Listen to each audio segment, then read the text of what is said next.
বিষ্ণু বলেছেন উনজুরু ইলা মান হুয়া আসফালা মিন, তোমার চেয়ে যে খারাপ আছে ওর দিকে তাকাও। ওয়ালা তানজুর মান হুয়া আ'লা মিন, তোমার চেয়ে যে ভালো আছে ওর দিকে তাকাও না, তোমার চেয়ে যে খারাপ অবস্থানে আছে ওর দিকে তাকাও।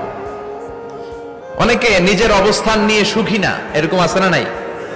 আল্লাহ আমার এটা দিল না রে, ওইটা দিল না রে, পাইলাম না রে, কিচ্ছু হয় না, কি করব জীবনে, হতাশ। আসলে আছে কিন্তু অনেক, কিন্তু শুকরিয়া নাই, ডাকাত, ঠিক কি না?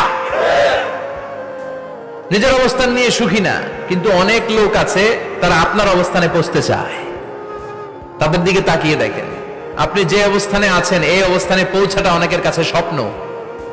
তারা প্রতিনিয়ত সংগ্রাম আর স্ট্রাগল করে যাচ্ছে আপনার অবস্থানে পৌঁছতে, আর আপনি এটা নিয়ে সন্তুষ্ট না। শেখ সাদির নাম শুনেছেন? বালাগাল উলা কাশাফাত দুজা, এই কবিতাটার রচয়িতা ইরানের বিখ্যাত এক কবি। উনি একবার আর্থিক সমস্যার মধ্যে